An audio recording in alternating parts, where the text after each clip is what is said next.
You know what? You're right. We shouldn't call her the new Sakura. We should call her the new Uraraka, aka the character who just can't do enough.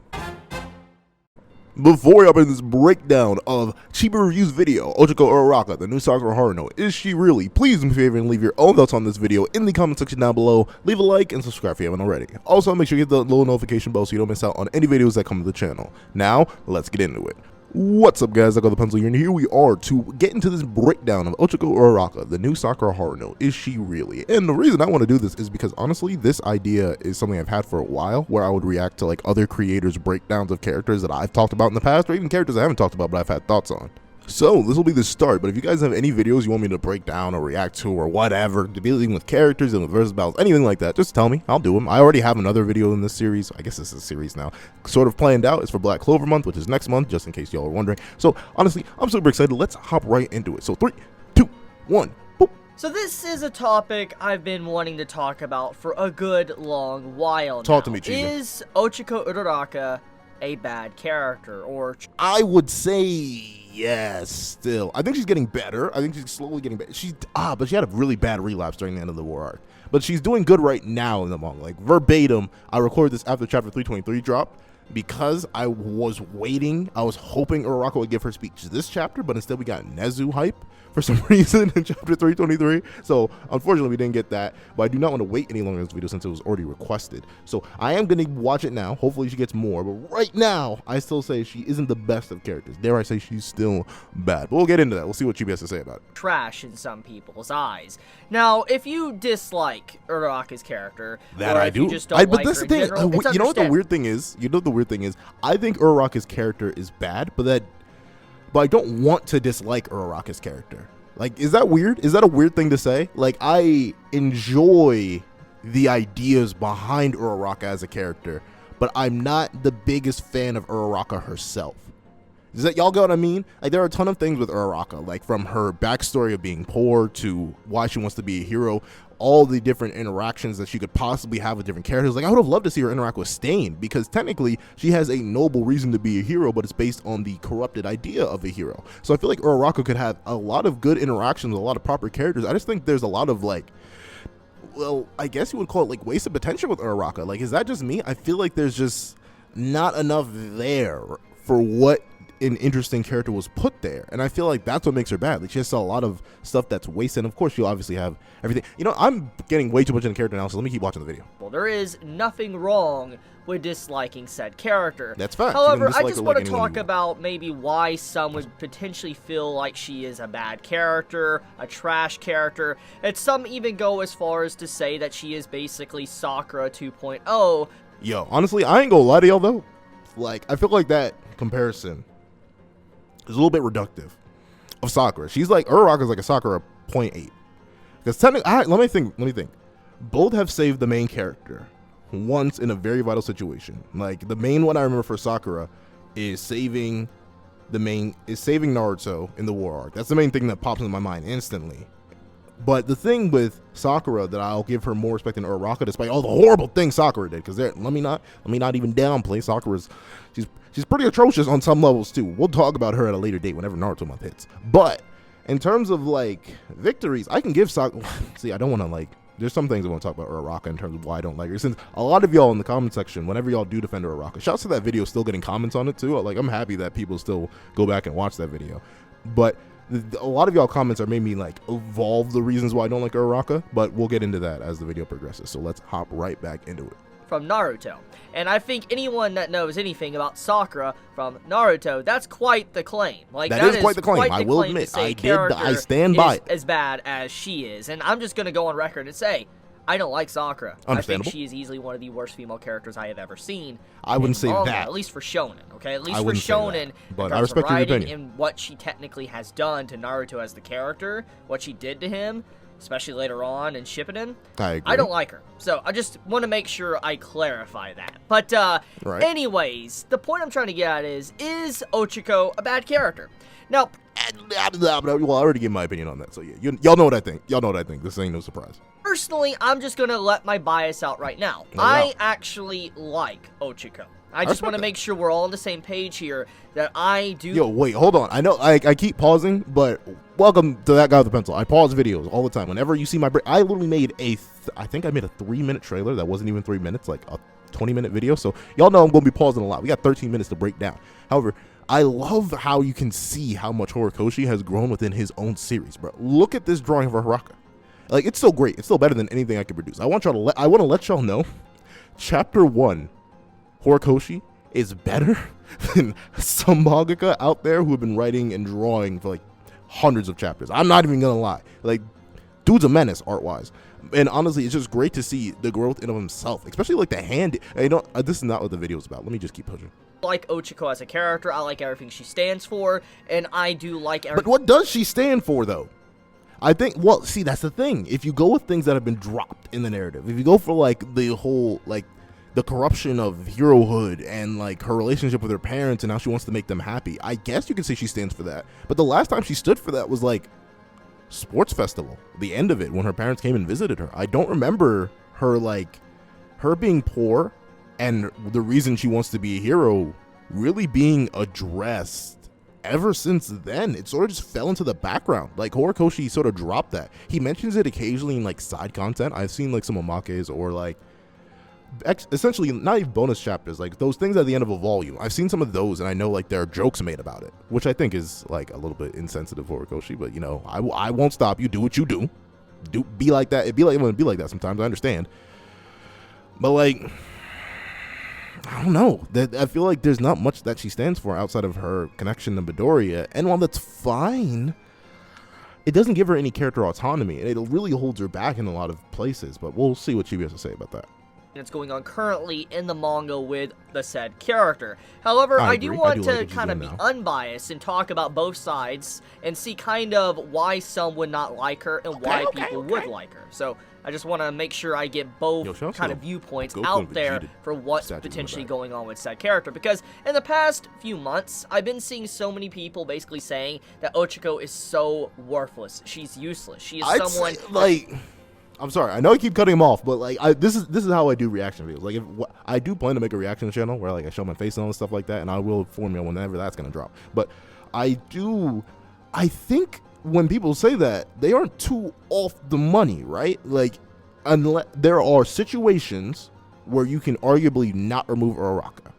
If you remove, well, to be fair, there's mainly the one. If you remove that situation where Uraraka saved Midoriya, actually, though, would Midoriya have swung for the robot if Uraraka wasn't in danger in the first place? Would he need to be saved? Sure, he wouldn't have gotten into UA. That is something that wouldn't have happened. So I guess Uraraka is a necessity for Midoriya to get into UA, but realize the only reason Midoriya had to be saved in the first place was because Uraraka messed up and was buried under a robot. I just thought about that. That's kind of whack. Uraraka, come on now, dog. How could you do such a thing? I'm kidding. I'm not blaming her for that. But regardless of that, and I don't know, that seems weird now I think about it. I think if you remove her, well, no, I've talked about this in the past. If you removed Uraraka from the narrative, you could probably get better things out of it. This is weird to say, but I feel like Uraraka low-key isn't just worthless. She's kind of a hindrance in a lot of places. Toga wouldn't be able to infiltrate as easily. She wouldn't have been able to trick Midoriya. Well, Toga still. I'm still talking about Toga. Toga wouldn't have been able to get Asui's blood. Like, there's so many little things that have happened because of Uraraka, and I don't know, they always seem to have been negative, except for some rare things, like where she saved people. Like, twice? War Arc. When else did she save people? Was it just War Arc? Was it just War Arc? No. I mean, she's helping Midoriya right now, but before that, has she saved anybody outside of War Arc? I think she's had to have done more. I know it's more than War Arc. I'm just blanking. Don't be afraid to tell me in the comment section. I know I'm just blanking. Doesn't bring anything to the story. The only thing she brings to the story is romantic feelings. For instance, she's in love. Here's the thing, Chibi. Before I let you get into that, I've been one of the propagators of that whole idea that Uraraka is nothing but a love interest. But you got to realize, look at this panel. You're in love. That's it. And the thing about this is that every single victory and or fit, not every single. Let me take that back. Not every single. Midoriya has been a big inspiration, but not every single. Because she did save people in the war without Midoriya being there. Any Midoriya mentions, none of that. However, you got to realize almost every single victory that she's had and every single loss she has had has been based on Midoriya. Almost every single one of them, because you can argue that Midoriya was just an inspiration during the Bakugo fight. Bakugo didn't say anything about Midoriya. She was just thinking about him. And, you know, whatever. Teenager, hormones, do what you will with that. But think about the fight with 13. If Aoyama didn't mention her crush on Midoriya, bada bing, bada boom, they wouldn't have beat 13. If Toga didn't, if she was a more solid and stable, confident person against Toga, she wouldn't have gotten away twice. Like, you got to remember, Uraraka had her pinned down in the whole Forest Camp invasion arc. And regardless of that, Toga still got away because she just mentioned Midoriya. Toga got away again because she took something that Midoriya gave her, something that represented Midoriya. Like, Midoriya is Uraraka's biggest weakness, but at the same time, you can definitely argue she's his biggest strength, or he's her biggest strength, because she's the whole, like, a lot of Uraraka's motivations are, like, Midoriya based, when really, in my mind, they should be based around her initial motivation, which was her parents. And let's see if Chibi gets into that, though. Hold on, I'm shut up. With Izuku, and that's the only thing she brings. She has nothing else interesting going on. That is the only thing she really has going for her. That's what I see people say about her.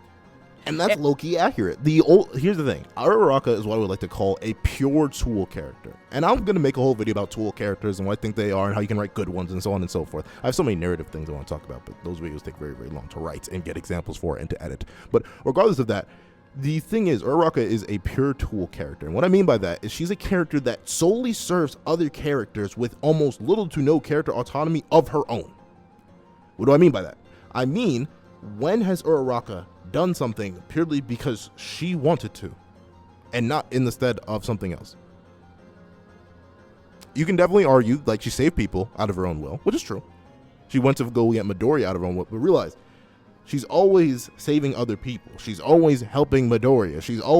She's being Toga's character foil. She's always being the thing that's getting reflected off of. She's being used by other characters. And that's just me. I understand that's not objectively a bad thing. All Might's a tool character. Midoriya is a tool character. Todoroki is a tool character. Bakugo is a tool character. Technically, every single character in your narrative is a tool character. Being completely honest and completely serious. Every single character has a purpose, and every single character will feed off of each other. But it's the lack of independence that really makes me not like Uraraka. But I am 2 minutes into the video, and looking at the recording time on Audacity, I've been here for 12 minutes. Let me go. And in all honesty, I can understand that viewpoint, because when you think about a traditional shonen, when you have, let's say, the main female character, she usually is always... Chibi, bro. I'm gonna have to cut that out. I'm not putting those ads in my video alongside the ads that are already in my video. I had to let you know. Oop. Alright, back to the video. Let's see. Either A, going to end up with the main male character, or crushing on the main character, something like that. Something like that usually happens within a shonen manga. So, keyword is usually, though, you have your exceptions. Like, I know Dragon Ball is an exception. Technically, Naruto is an exception because Sakura is the main female character, but he ends up with Hinata. There are, like, some exceptions. And I'm pretty sure One Piece is going on. I don't think Luffy has a girlfriend. And Senku it's been going on for a while. And I guess you could say Kohaku X Senku is, like, the main canon ship, whatever.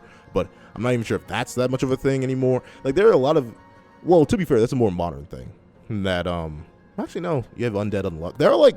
It's weird. There's a lot of weird things, but I get what he's saying.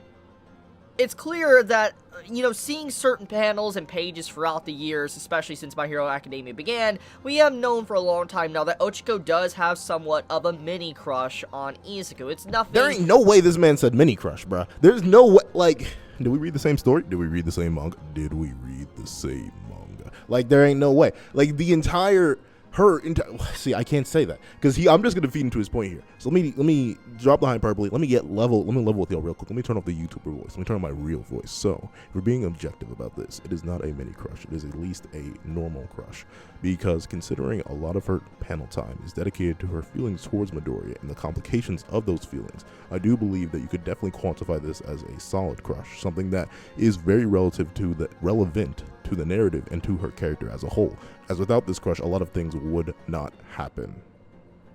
So, that's all. Let's get back into this, Chibi.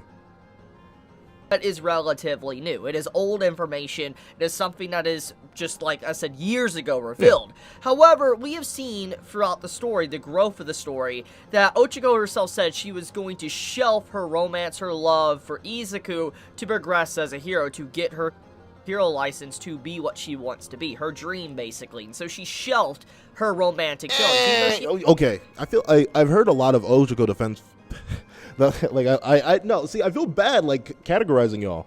So I won't call you the Ochako Defense Squad. But the people who defend Uraraka's character, the constant arguments like, don't you remember the Provisional License Exam arc? She said she was going to shelve her feelings. But as we've seen, as recently as the War arc, at most like 30 chapters ago at this point, maybe 40. I don't know. It's been a minute. I've been reviewing My Hero Academia for a while. Like, I started on the Dobby review.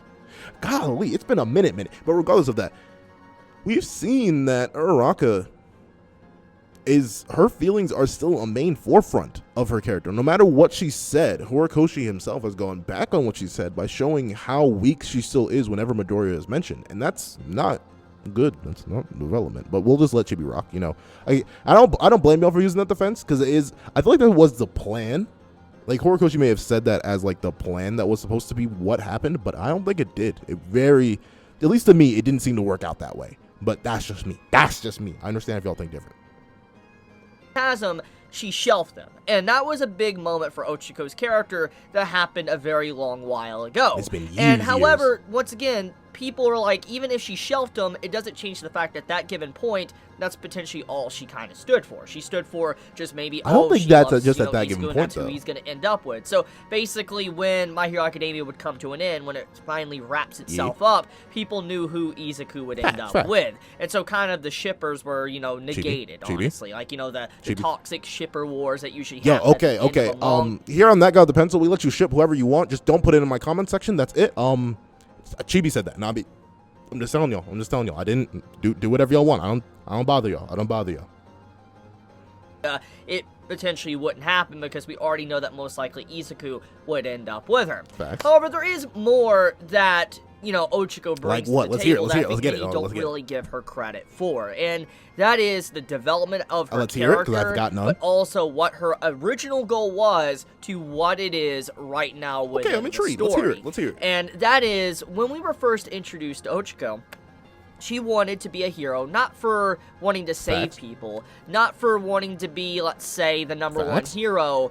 She didn't want any of that. She didn't even want to go on a television show and do, let's say, stuff like Mount Lady does, or stuff like, Midnight would do. She didn't want any of that. The only thing that Ochako actually wanted when she decided to, take part in them dollar bills was money. And this reason why she wanted it was to be able to help out her parents. She wanted to have money and the license to help out her parents at their work and to be able to use her quirk. That's the only reason why she wanted it, was to be able to help out her parents. She wanted to have money and the license to help out her parents at their work and to be able to use her quirk. That's the only. Is he saying get a license? I don't think he.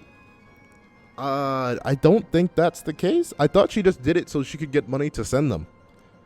I don't think you. The weird thing is, I don't think you're allowed to use your quirk at all unless you're doing hero work. Like, I don't think she could go back to the construction site and start using her quirk all willy-nilly. I don't even think that was her goal. I thought she was just gonna send them money and like pay them back for all they've done for her. Is that? You know what? I'll trust Chibi on this. I don't think that's the case, but I haven't read that interaction in a while, and he probably went and reread it for this video, so I'm gonna let him rock. He's probably right. Reason she decided to sign up to be a hero. I'm sorry, I keep interrupting him. I'm sorry, but I think something that's weird to me that's never been addressed is, like, are you really just never allowed to use your quirk at all in the MHA society? Like, we see a lot of normal humans still, but that means a lot of them are probably like emitters and stuff like that. Realize the quirkless population is very, very small. So, like, are you just never allowed to use like one of your essential properties as a human being? Like, we never get any like idea of a quirk license or anything like that. Like, you can't get a quirk pass or anything. Like, say I could like transform my feet into rockets, right? Like, is there no way I could get that usable? I couldn't use that in common day-to-day life. Like, what if I don't want to I don't want traffic? Why can't I just fly? Like, why can't I go get a test for that? We never get that addressed. I know it's because we're following heroes, so they're automatically going to get their license to use their quirks. But I feel like that's an interesting part of the society we didn't get to address, and I don't think we're going to get to address considering where we are in the narrative. But let's keep it pushing. And the whole overall presentation of that, her character, and the introduction of why she would even put herself in harm's way to be a hero, just for those little reasons, is something that really has been expanded upon so much since the very beginning, that it's really an integral, an intricate part of My Hero Academia. There, though? I guess Redestro quirk freedom. I think that's what Redestro fought for. Yeah, that makes sense. Never mind. Let me shut up. Like, it is so ingrained in it, you cannot rip apart kind of what people view heroes as, at least at the beginning of the story. You know, heroism and all that was taken as like, oh, if I become a hero, I can get all this good money, I can become popular, I get the fans, that's everything that happened. And so, obviously, someone like Ochako, she's a perfect mold for it. She wanted to help out her family. It's very innocent, but at the same time, you would think, like, if you want to be a hero, you just want to save people. I mean, that true, wasn't but the that's, case. And that's that's how kind the society of what My made Hero Academia has presented time and time again, with multiple characters. But Ochako is one of the earlier examples of a character. Yeah, I mean, if you squint it the right way. Like, Mount Lady was, I'd say, our earliest example of doing it for the fame. Maybe not the bread, just simply for the fame. And Uraraka's the money. I can't think of really anyone else who did it for the bread, though. Like, Uraraka is our main one for that. I know Mineta also wants to be a hero because popularity. We don't, honestly, now that I think about it, we don't really get much motivation for a lot of our other 1A characters for why they want to be heroes. Like, we know Kirishima. He saw Red Riot. I think Ashido, like, I think it was written off, like, it's just in her nature or something to want to help people, and that's why she wanted to be a hero. Yaoyorozu, I don't think we ever get a proper answer for that. Todoroki does that out of spite. You know what, I'm distracting too much. Let me go back. That was like that, alongside of Mount Lady, an early example of just, like, wanting to do hero work, not for the sake of being a hero, but just to be able to use their quirk and actually help out said individuals or for other personal reasons. So wait. So what Lady... Am I tripping? I think he is saying, like, there's a quirk license. Is there a quirk license? Can people just generally use their quirks? I thought you had to use it for hero work. He's bringing up this idea that you could get a license just to use your quirk whenever. I mean, I guess, maybe, is that a thing? I feel like that is. I feel like it's illegal to use your quirk. Maybe I'm wrong. Maybe I'm just misremembering. Early example of just, like, wanting to do hero work, not for the sake of being a hero, but just to be able to use their quirk and actually help out said individuals or for other personal reasons. Yo, honestly, TP, if you watch this, I know you. There's no way you watch 22 minutes in the video if you even ever see this video. But, like, yo, the statue looks cool. I don't know what the posters are. Is that Tanjiro in the back? I'm not sure. I see you with the I'm not gonna say it, but you know what y'all know what I see. The chair is nice. I like the manga back, bro. Like, I need money, dog. Like, if I could just have, I would love to have a room like this. This is great. This is really cool. But sorry, back to the video. Once again, I understand why people might not like Ochako because of that. At least her early origin story. You know what the ironic thing is? Ironically enough, GB, I think the exact opposite. I loved Ochako for that because she brought a very new and diverse view into the world, and those selfish reasons were, like, really, really good. I don't know. I actually really enjoyed that part of Ochako. That's why I was so sad and disappointed that it got pushed away. Like, is that development though? Like, was her not wanting to help her? Well, I mean, adding on to the but she hasn't mentioned her parents or her struggle as, like, a poor person, or, like, Horikoshi hasn't mentioned that struggle in ages. It's been long time since that struggle has been mentioned. So is that really character development, or is that just, like, forgetting part of a character? I'm not sure. Let's see what Chibi has to say. Because of what she was. She was, as a character, someone that was just for money. And obviously, even if it was for the kindness of her heart to want to help out her parents, it's such an unwholesome reason. But no, that's the thing. It is a wholesome reason. It's just the society's wrong for that because it shouldn't be a hero or whatever. But yeah, I'm not sure. I'm not sure about that one. Really, that feels very shallow for the other things going on with the story. So, really. Once again, I understand. And we're back. I'm going to back up. There was an ad. My apologies.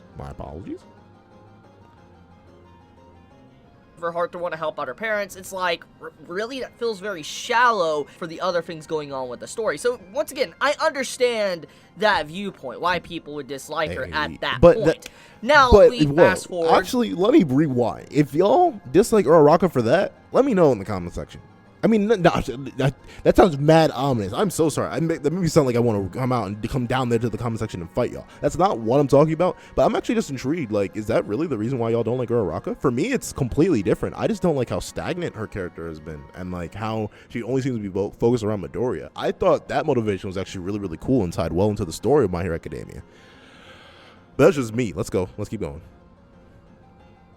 Once again, past the romantic feelings reveal and past everything else, we get to basically the stuff with Ochako versus Bakugo. Now, this was a very big moment in the story, at least for Ochako's character and Bakugo as a character. It demonstrated Bakugo's development. It showcased that, you know, he was someone that wasn't just all about, you know, yelling and being angry. He had a high level of intelligence, and he was constantly thinking about ways he could overcome his opponent. And it was the early stages I feel like of showing we knew his that, inferior. though. Like, from RIP, Bakugo was always like well, he wasn't just a genius. He was also like a combat demon. Like, the whole dude was a menace. Like, we saw what he did to Midori. He learned from his mistake and fought him back properly. Like, I mean, to be fair, Bakugo was a menace and still is a menace, thankfully. But I don't think that reveals Bakugo's development. But we'll keep going. Pretty complex to Izuku, and also showcased that he was someone that was trying to figure out how he could beat Izuku. But in that regard, he didn't view Ochako as someone that was inferior. In fact, he actually tried to do anything he could to be able to beat her, and used his full-on potential to bring her down when he was fighting her. I wouldn't say full-on potential. He would have howitzer impact her out of the blast zone, bro. I don't think he used full potential, but I will give it that Bakugo was fighting her seriously, which is good for Bakugo, but I'm not sure that's good for Uraraka. Sports festival. So Ochako got to demonstrate her overall worth, her strength, and even though she did in fact lose in the end, it does not change the fact I said in the past, and I'll say it again, that was the stupidest plan I could ever witness. Like, the dude literally can detonate things from his hand. Why would you warn him that you're gonna drop rocks on him? Why wouldn't you do it subtly? Why wouldn't you, like, turn around or let yourself get knocked back and do it so he's not paying attention? Even then, like, man, throw a rock at him. Forget it. Put up a really good fight. She demonstrated her overall capabilities as a fighter. She was able to actually make easily one of the best, I guess, UA students arguably, at that point in time. I'd say arguably at that point, Bakugo was definitely in well, I'd say at Awakened Todoroki would wash Bakugo. Like, if Todoroki pulled up on Bakugo with both ice and fire at that point, I think Todoroki would watch him. So I would definitely say 1-to-1 Todoroki was the strongest. And definitely you could argue Midoriya. If Midoriya hits you, you're dead.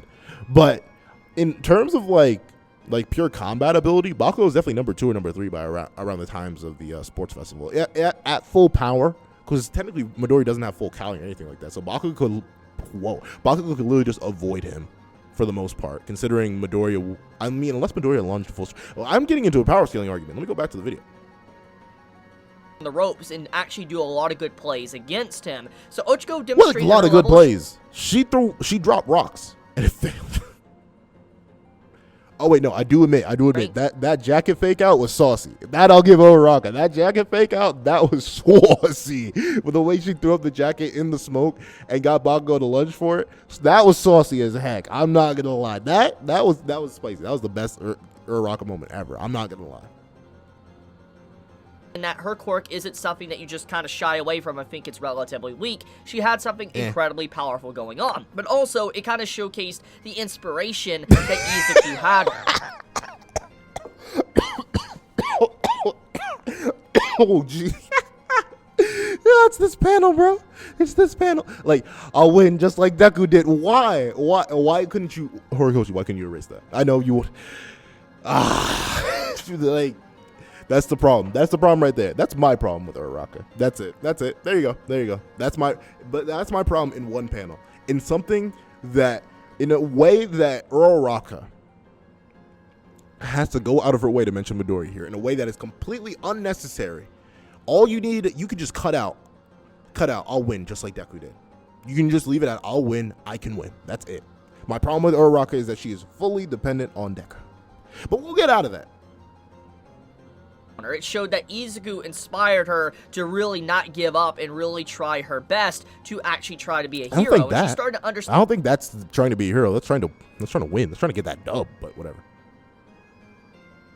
The fundamentals of what it actually meant to be a hero in that moment. She really started to kind of get everything and understand those emotions, those feelings, especially when she was risking it to actually win. And ever since that point, you slowly see the changes in Ochako. There's major changes that happen. She learns, that's not a character development change.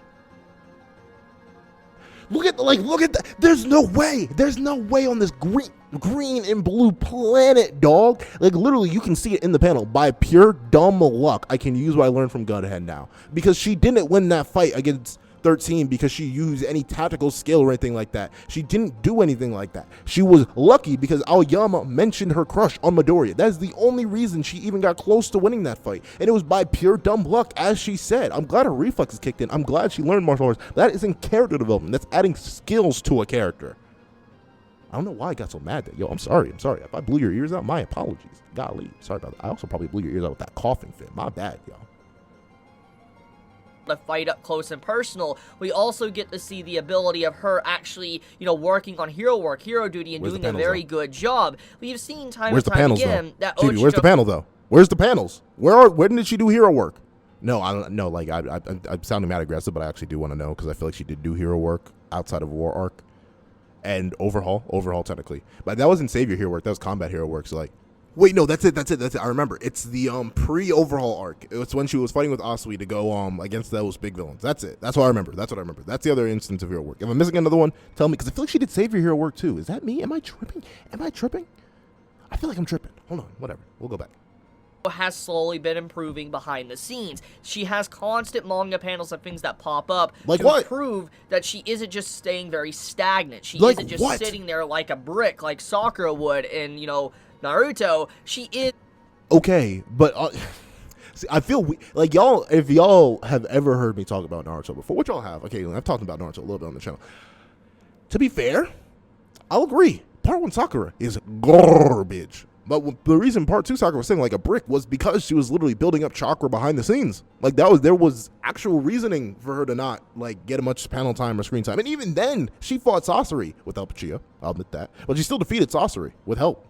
Which is nice, which was a whole thing. She defeated one of our primary antagonists, one of the Akatsuki, with help, I'll still admit. But still, that's something. I know technically Uraraka did beat that one overhaul dude, but honestly, I feel like if you removed Uraraka from there, maybe they would have lost, but I don't even remember what Uraraka did in that fight. That was mainly like a Ryukyu and Nejire fight off the top of my dome. However, I haven't read that fight in a while, so I'll say Uraraka is integral to that fight. But in the comparison of like importance, I'd say Sakura did do more than Uraraka, but that's just me. Actually improving and doing anything she is capable of to actually improve, and she does show those results time and time again. And the best way to really show those results that she has shown is when she saves Izuku, when he is technically at his worst, at least from what we've seen so far. I'll give you that. Is that when his quirk starts going out of control, and this happened in the latest season of the anime. That's so true. That's true. I'll give you that. Yeah, but to where his quirk starts to act up. You see the other quirks kind of starting to blast out of him. You see Black Whip appear, and Ochako goes in to try to save Izuku at the risk of her own self, because we know that One For All is incredibly powerful, and it is super boosting everything that is a part of it, all the other extra quirks that's in One For All. So Ochako jumping in was incredibly dangerous to be able to save Izuku, but she did it anyways. And the reason for it kind of gives a little bit more insight to her character and how she has been shifting, and that is she wants to be someone that saves those that saves others. Because it is a big thing that many of us for a very long time now have been thinking about throughout the entire story. When you think about the beginning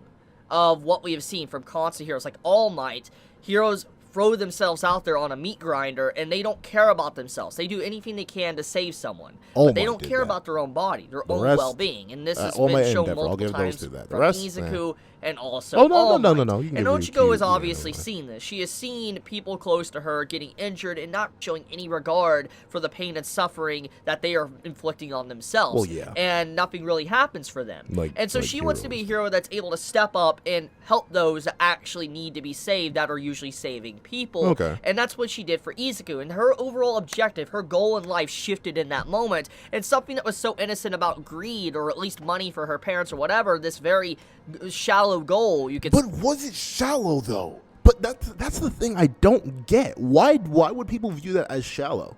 I would get it if Uraraka wanted, if Uraraka had Minetta's motivation, but it was money based. Like Uraraka just wanted to get rich quick by being a hero. I could get that.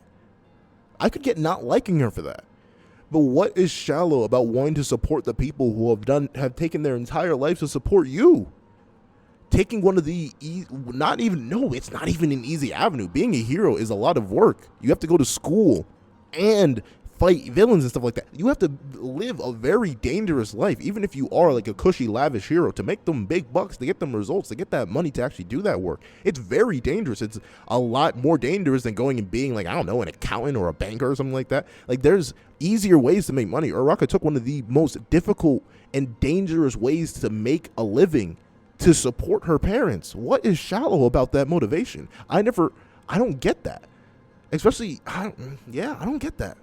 They shifted into something more pure, more powerful, and she realized now the reason why she wants to be a part of Hero Society is to be able to help those that are heroes, because they face their own problems inside that they must deal with all the time, and she wants to be there for them. And I feel like that was a very powerful moment for her character. I'll give her that. And ever since then, we have seen her development of her realizing what it really means to save those that are in need. It's not just about heroes that need to be saved. It's also villains that need to be saved as well. But that's not the case. That's literally... See, this is the thing. Fun fact, when I YouTube record, I like to get a lot more animated. It's just something I tend to do. So I know I scream into the mic a lot. So as a person who doesn't like when people scream into the mic, I feel very, very sad for whenever I scream into the mic, because I know y'all also wear headphones most of the time when y'all watch my videos. Or at least I assume some of y'all do.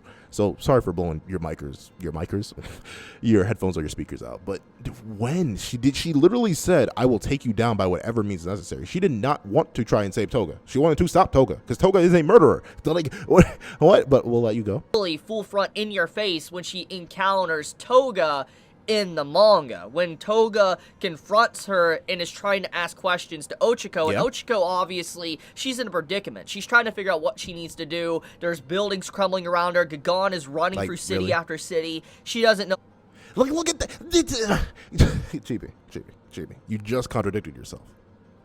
But wait, we'll see. If there's a panel I've forgotten where Uraraka says she wants to save Toga, this is the panel I remember. You mean, like, legitimately, this is one of the reasons why I don't think Toga's a character that really deserves saving. So, like, Uraraka literally says, you mean you stole that old lady's blood, killed her, just to ask me a question like that? Just to? I was holding him in my arms. Listen, I'm trying to do everything I can. I'm trying to save every life I can right now. Understand, Himiko Toga. If you get in my way, then I'm going to stop you right here, right now. Where does that imply that she wants to save Toga? Let's see it.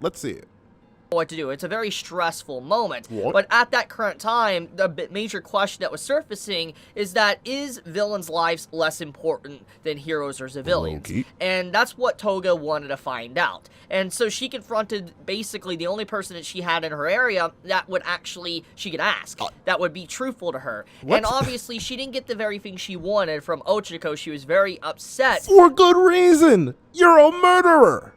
I don't... Like, I get feeling bad for some villains because of their backstory. I feel bad for Shigaraki because of his backstory. I don't really feel bad for Twice. Twice sort of did it to himself. I'm not gonna lie. Like, that's why I don't feel so bad for Twice. Twice sort of did himself in. I feel bad for Dambi because of his backstory. There are characters I legitimately do be like, darn, it really do be like that when it be like that sometimes. I'm sorry, bro. Like, I feel bad for some characters, but Toga? No. Well, her parents discriminated against her, so I feel bad about that part. But I'm not. The moment you start to decide that people's lives are less valuable than yours, the moment you decide that you can just start killing people rampantly because you want to, I feel like this is gonna sound bad. This is gonna sound bad. I know Toga fans are gonna come at my neck in the comment section, but I don't think you deserve the courtesy that regular non-murderers get. I don't think you deserve that courtesy. I'm sorry, bro. I don't think you've earned that. I think you sacrificed that privilege, essentially. But regardless of that, let's just let Chibi rock. But in the end, Ochako didn't think that Toga's life was anything inferior to someone else. She just knew that there was more important things that need to be done in that moment. She needed to save other people, and Toga wasn't able to properly convey those motions to that is a fantastic panel. And obviously, Ochako realized in the end she did something wrong. She realized something happened, but she didn't know the full extent of it. And I feel like this is a very big part of the story, is that Ochako is now learning not just that she needs to save other heroes, but she probably needs to save villains as well. But then that gets into the moral conundrum of, do you want to risk saving these villains? Do some that comes into the question: does everyone deserve to be saved? In terms of like, these are people: Shigaraki, Dabi, Twice, Compress. I'd say, has Spinner killed people? I bet Spinner's probably killed people. Not as much as I like Spinner, Spinner's probably killed somebody. But all these people who've committed conscientious acts of murder under their own free will, are they worth saving? Not are they worth saving. Do they deserve to be saved? Because, or do they deserve do you want to take the, we'll get into that in another video. And I feel like that is where her character is going. And so, yeah, I personally, like I said, I don't think her character is bad. Everything that Horikoshi has done with her since the very beginning has been very, very subtle, but smart. It's very smart writing with Ochako, because she is the character that's supposed to be the background supporting character to the MC, and she is, technically. She's slowly building herself up into that position to help out others. And she's already helped out Izuku twice now, technically, in the manga, and it's only a matter of time maybe until she's potentially the one to help out Toga.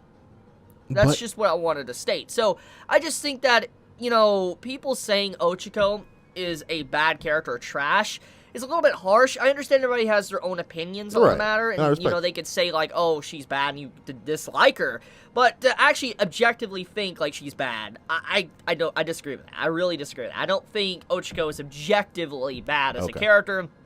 She is not I have to cut that out, Sakura. She is not Sakura by any means. She is 1,000 times better than anything Sakura is. So just, I don't know. I just wanted to get that out there, my emotions on the topic. I'm glad to hear it. But, yeah, you all stay safe, stay healthy. If you enjoy my content, you know, please subscribe. If you like this video, you know, please leave a like. And if you want to get notified for whenever I upload a video, please click the bell icon down below. And with that, I'm going to leave you staring at us, Chibi, as I talk. So, what do I think about what Chibi had to say about Uraraka? Does that change my mind? Do I think Uraraka is good now? No. And while the thing is, I titled my video, Uraraka is bad. Do I believe that I, the pencil man, can objectively say that Uraraka is a bad character? No. I don't have a writing degree. I'm not a professional artist. I'm not a professional manga maker myself. I want to. Well, to be fair, I don't want to. Mangaka are, like, worked to death and beyond. Like, I can't believe what they have to do with the quality of art of some of them. Even if someone has art I don't like, the fact that they have to produce that week by week or month by month is insane to me. You know how long it takes me to do one drawing? It is horrible. With all the detail, even with assistance, it's crazy. However, in terms of saying, when I say Uraraka is bad, it's bad. I say Uraraka is bad because of a lack of anything. There feels, at least to me, it feels like there is a lack of substance with Uraraka's character. What Chibi said towards the beginning of the video was just that Uraraka is the love interest for Midoriya. And that's all I get from Uraraka. There's nothing else in my mind that comes to mind when I think about her. Because what else is there? I know she learned martial arts. That's very good. I know she apparently wants to now be a true hero. But in a way, she was saving her parents. I feel like I think her wanting to save her parents and help them out by becoming a hero and getting money isn't a fault on Uraraka. It's a fault on the society for turning heroes into money-making machines. That's not her fault that she went for one of the objectively best routes with her lifestyle to go get that money to pay her parents back. I don't think that's her fault. I don't think that's anything to shame her for. I don't think that's bad. What I think is bad is her lack of freedom. I think characters that are bound to other characters that seem to have nothing outside those characters are bad. However, I do sort of plan to talk about Uraraka more in depth and like what I would do to personally, like, in my mind, make her decent or make her good, whatever. We will go into that later. Chibi, thank you so much for the video, dog. It was very interesting to hear the breakdown, and I know I would actually really like to discuss with you. I know I'm way, way, way tinier than you, and I know no one's probably going to say in this video, or you're probably never even going to see it. But regardless, thank you so much for the video. It was great to see. I'm super happy that you came out with a video like this. Thank you for the person who recommended me this video. It was a good watch through. Chibi's always a good man to watch. Go subscribe to him.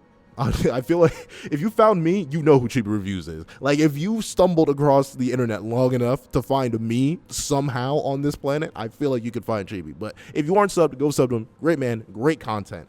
Obviously, he's much more experienced in the manga world than I am. He's definitely read more manga than me. He's definitely talked about manga longer than me. He's been a YouTuber longer than me. So please go check him out. But regardless of that, thank you guys so much for watching. Please remember to like, share, comment, and subscribe. And hope you guys have a wonderful day. This is That Guy with a Pencil. Wriding off.